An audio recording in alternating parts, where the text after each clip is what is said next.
What's up, everyone? Matt and Jeff back for another real review, and today we are here to talk to you about a long-awaited, I guess, sequel film in Kung Fu Panda 4.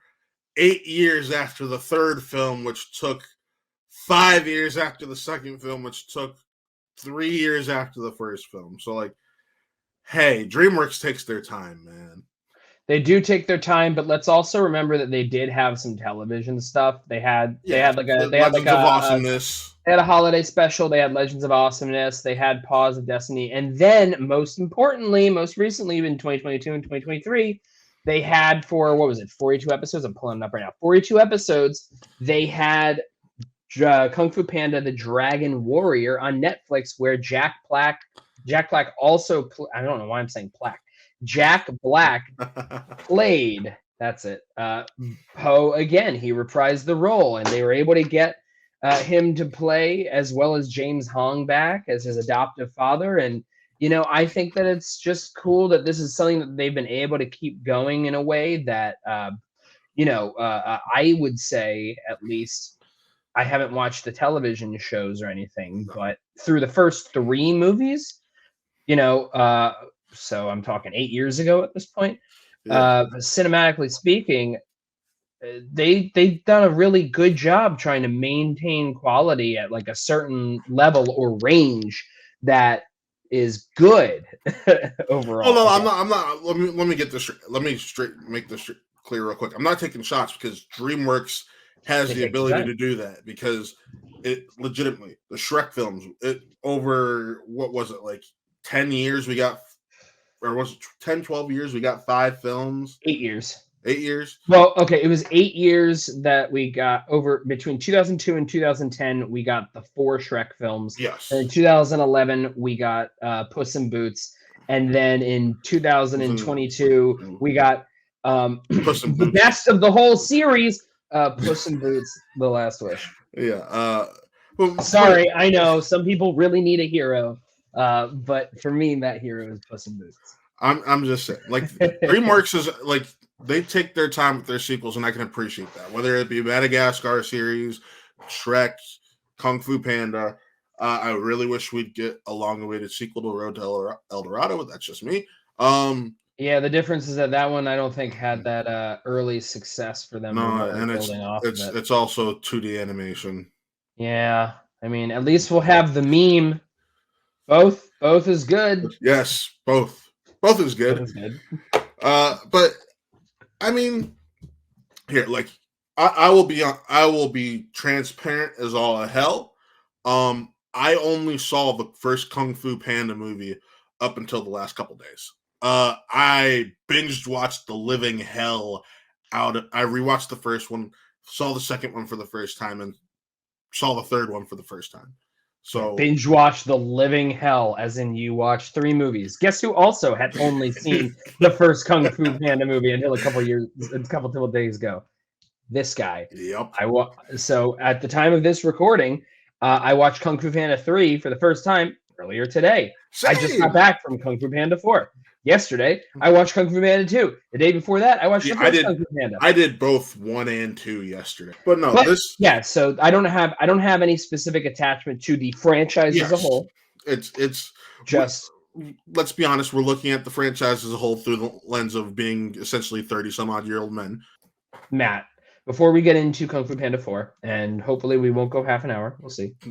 Uh, What is your overall feeling of the trilogy between 2008 and 2016? I think it's a really strong trilogy. Like you said, no personal attachment. But I was shocked by the depth that it does have at times. Just because when you're 14 and like my younger brother is 5 at the time, like I was watching that with him because that's what you do when you have that big of an age gap.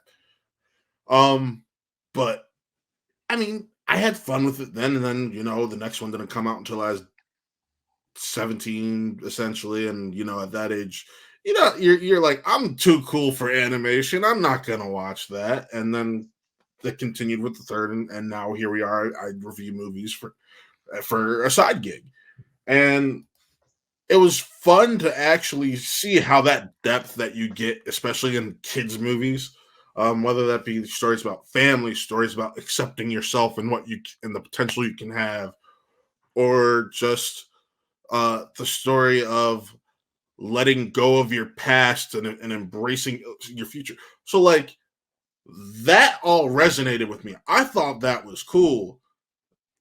And then I'll be honest, when we get here, I feel like it's a little bit of a retread.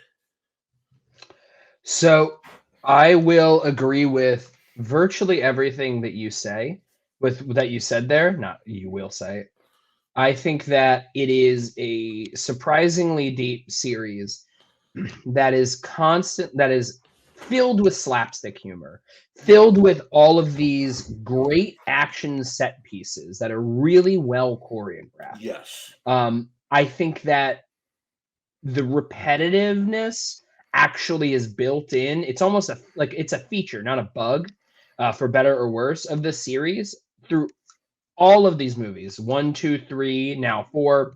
Every single one of them, in some way, shape, or form, is Poe having some form of an identity crisis, and he Yes. needs to be able to obtain this next level of enlightenment, basically, Yes. in order to be the next form of this dragon warrior type person he's supposed to be. It's the same thing. Shifu's going to be mad. Dustin Hoffman, always fun as Shifu the Red Yes. Panda. And this movie, once again, has some great action sequences. It's got a lot of that stuff. I think that this, overall, I will say this, I really enjoy the whole series. That includes this one as Yes. well. I do think that actually, on a script level, this one is not quite as strong Not as at the all. others. I think that where the first three have that, they're pretty open about like, oh well, this is what you got to do, and like it's pretty obvious you have to do this stuff, and it's always about Poe trying to fight the urge to go to that, and then he gets to it. Same thing happens here for part of it, and it is very much like exactly the same as the others. It just is that the writing isn't necessarily as strong. I actually think though that the second half of the film dives much deeper in ways that I wasn't necessarily expecting. I don't always think that the writing was the strongest, Yes. but I think that the voice cast was always up to the challenge. I think that the Oh. action was good. I think that um, I know that let's actually just real So quick the what is this story? The story is now we're years removed since Poe has become the Dragon Warrior. He's been able to find his inner chi. He's been able to find enlightenment from within, he's been able to become and a master and he's a master. And now comes the time where he needs to actually move forward to become the next step of what the Dragon Warrior is, which is to this become the spiritual spiritual guide leader. of the Valley of Peace, like the person who basically is the almost like the face of the whole region. Yes. And he has to find who is the next person to follow in his footsteps as the Dragon Warrior. And Poe is a little bit resistant to doing that because being the dragon warrior to him is this just fun, not He's kind of always real been a fanboy. responsibility. It's He's like, always been a yeah, fanboy. I'm gonna open restaurants. I'm gonna have my own action figure. I'm gonna do this. And he doesn't want to give that up. So it's a little bit about him growing up more.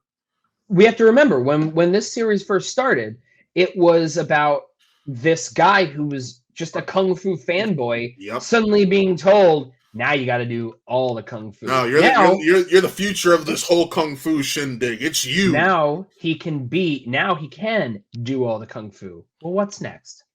And I like all of the ideas that they are trying to get in on this here.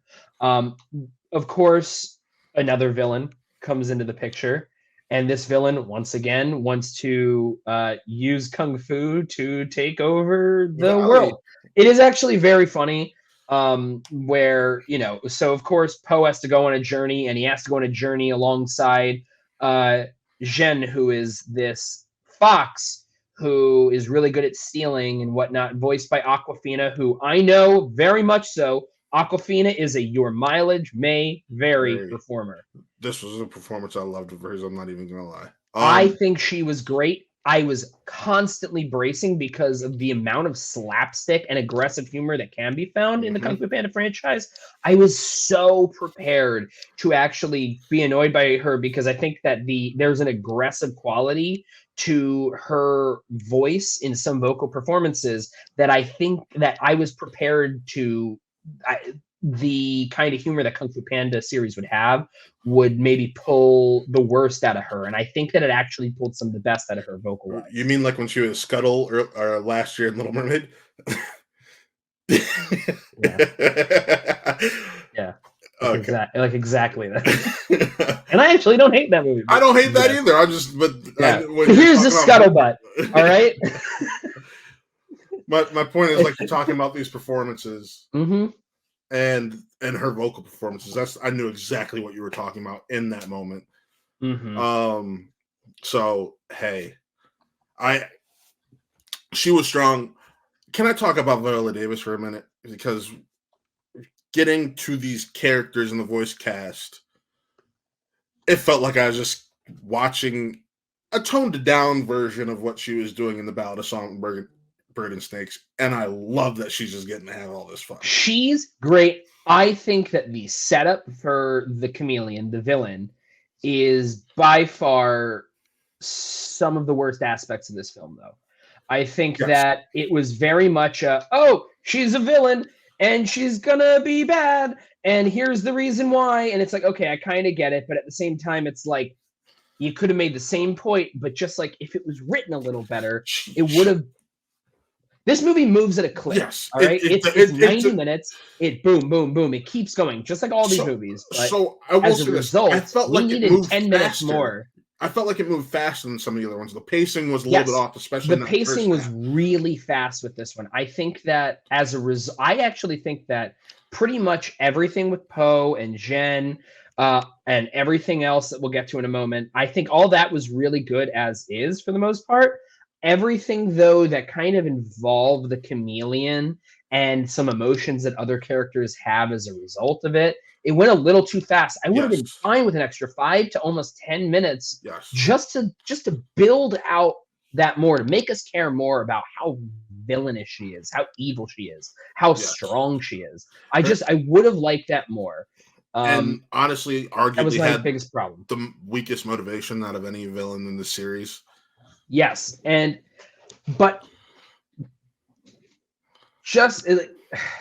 I'm trying my best to be able to say it without spoiling it, because I actually think that despite the build up to her and the motivation and whatnot not being great, she's really fun in the voice role.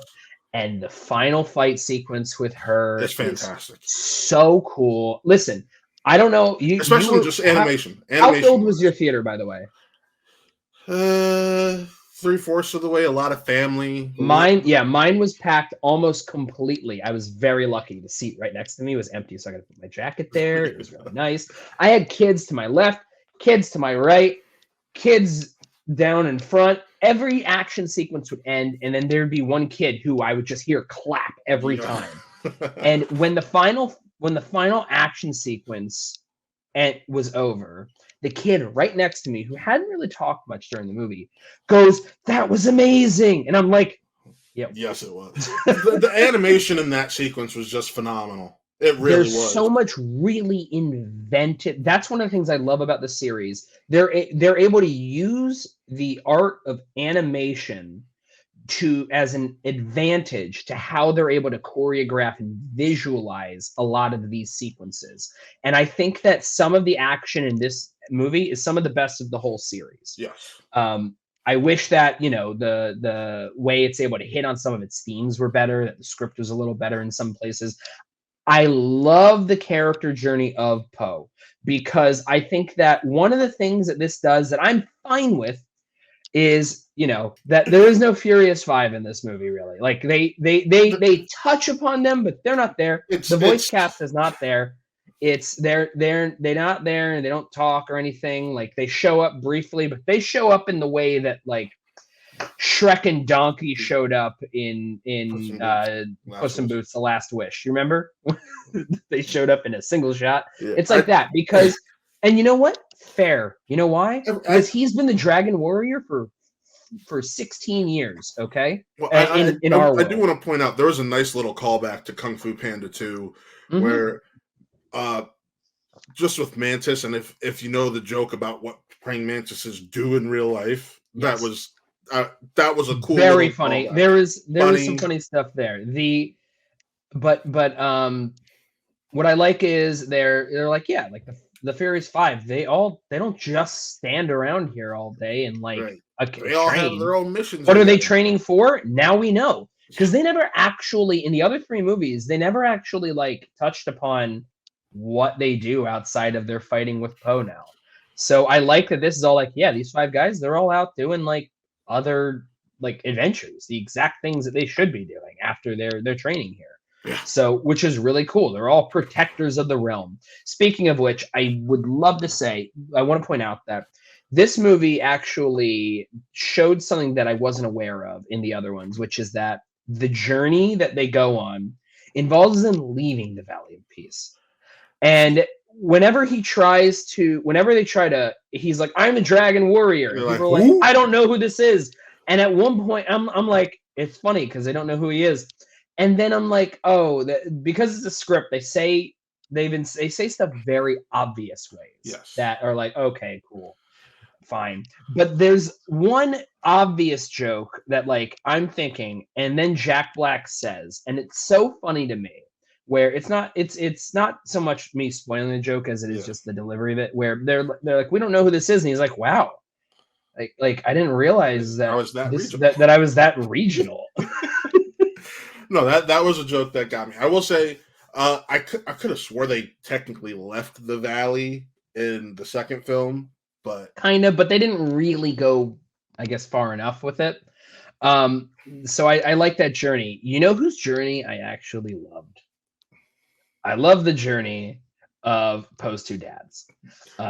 James Hong and Bryan Cranston are just like the most lovely.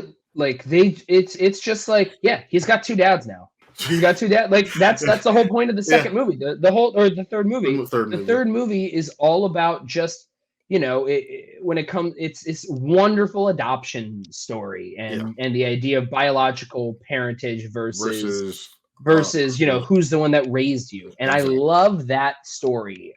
And in this 4th one now we get to see like, cool, now he's got 2 dads and they both love him and they would do anything for him, and they have their own whole like B plot that is just really, really fun to watch. I actually enjoyed because it replaced what's typically the Furious 5 B plot. So yeah, and it's really fun because it's different. And also like by having Poe now, they swapped it out so Poe, because they're trying to tell him Shifu, really, because Shifu knows all this stuff. He just never was the one who was the one. And he's never been happy about it, as you know from the rest of the series. So what I like is that now we have Poe on this journey trying to stay Poe while also realizing that he has to be a Shifu at the same time. And there's a lot of fun stuff. Like I said, I wish some of it was just written better, but I think that in general, it's just, there's so much fun stuff there that it's hard to just, you know, be too down on some of it. And I gotta say, I'm not someone that believes in the idea of, well, this movie isn't made for you. This movie is made for kids or something. No. To me, a movie is made for anyone. Yes. The movie is made for anyone that watches it. The kids in the theater really dug it. The kids were really, really having a good time. Kids are having a blast. They're laughing at all the appropriate moments. So I think that while the script was a little dumbed down and a little more broad with what it's trying to say and the themes it wants to touch upon are all still really good. Yes. There are some good metaphors throughout it. The whole idea of the cherry pit is a great metaphor. There's a lot of fun stuff. I really enjoyed it, even if I don't think that it matches the emotional highs of previous entries. I think that it does have matches some action highs Oh, without a and doubt. animation highs, but I think that overall, because it doesn't hit the emotional highs, I don't think that it hits the highest highs that the series has to I offer. mean, There is no Oogway disappears sequence, if you I, catch my drift. I said this before, and maybe I said it in this. I still had fun with it. I still laughed at moments, but there is a few times where I was just like, "Oh, they dumbed this down. This is a little unbearable at points," and that's ultimately what hurt it for me. That and the breakneck speed that we are on until we reach Juniper City. Once we reach Juniper City in the story, that's kind of when we get to like actually, I felt, enjoy it more. Yes. Also, the Kihu Kwan Kwan, Renaissance, Kihi Kwan, Kihu Kwan Renaissance keeps going, keeps Kihi going. Kwan, great. By the way, I don't know the names of the characters. Let me see if it's listed here on this cast list. Of course, it's not. Wait, and no, I don't see it on this here. The children that voiced there are three little bunnies in this movie. We can say the three little murderous bunnies are in the trailer. These three little bunnies that are basically like that the I forget what kind of character it is from the Super Mario Brothers movie. It's the blue flame. The blue flame whatever from that movie. They're that. They're that, but it works.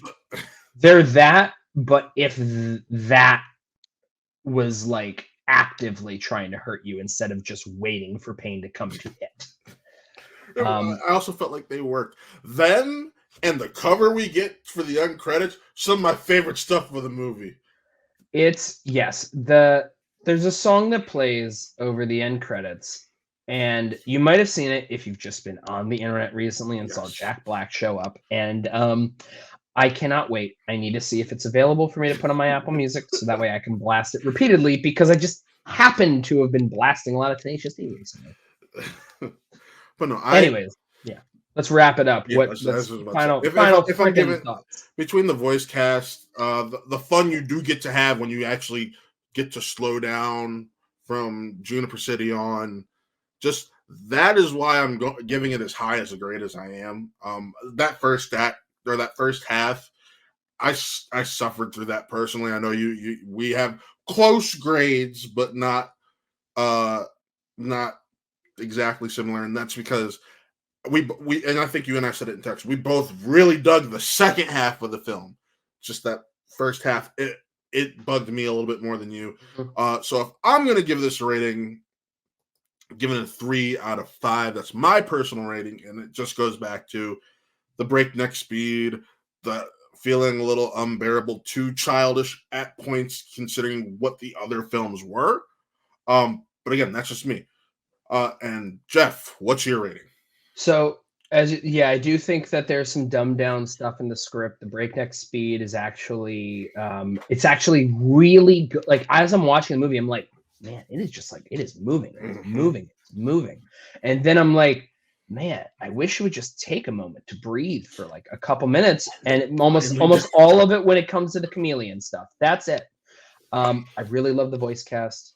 I think that there's incredible action that they put together in it. I think that the overall animation that they've been building on is still really cool and unique to DreamWorks. They're able to, like I said, use animation as a means to execute on imaginative ideas when it comes to their fight sequences.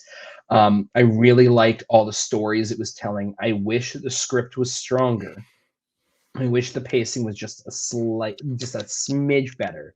So overall, the first movie I gave a 4 out of 5. I really like it. The second one I thought was a step down slightly with a 3.5 out of 5.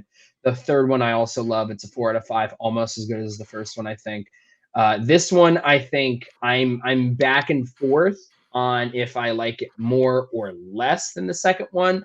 Overall, I give it the same as that I would give it the second one, which is a 3.5 out of 5. Now, remember, of course, when it comes to these ratings, I do them mostly for like organization for myself. It's all about, why we liked it, Yes, not what our ultimate definition is. I know exactly. that there are people who aren't big on, rating scales, and that's cool and all. And so that's why I'm thinking, like, do I like it more than the second, or do I like it less than the second? I'm not sure, because I only just watched the second one. So sometimes it's Yeah. hard, and I need to have a little more retrospect on it. I think overall, though, as much as I like a lot of the things they try to do with Jack Black as Poe's character, with trying to grow him to be different than he was in the first three. I think ultimately the script is a bit of a hindrance to it. So Mhm. that's why I think that it is, probably the lowest rank out of the four movies. But man, if the lowest rank out of the four for me is still a 3.5 out That's of still a very 5, solid I quadrillion. really enjoy. I love this series. Yeah. I know that the filmmakers were like, this could be the first in like maybe Just, another trilogy that maybe we could do. But what's cool is they said, but we just want to see if we can make this the best we can before we yeah. try to make any more. They are not trying to uh, pepper stuff into the movie that make it this kind of thing where it's like, oh well, it's the start of a trilogy now. We got to make sure that we're building to this trilogy. They put all their effort into this, and I think that overall it succeeds. Yes. Well, folks, that's it for this episode or this review of Kung Fu Panda 4. Uh, as always, if you haven't already, check out the Twitch and our sister YouTube channel, Watt Gaming, where the Twitch streams go to live after the fact. And also, if you haven't already, like, subscribe, do all that fun stuff here, and go check out the Doom Part 2 review, because that is a fun review. I think we're going to have to get a spoiler discussion going on that soon, because that's a movie. That is a movie.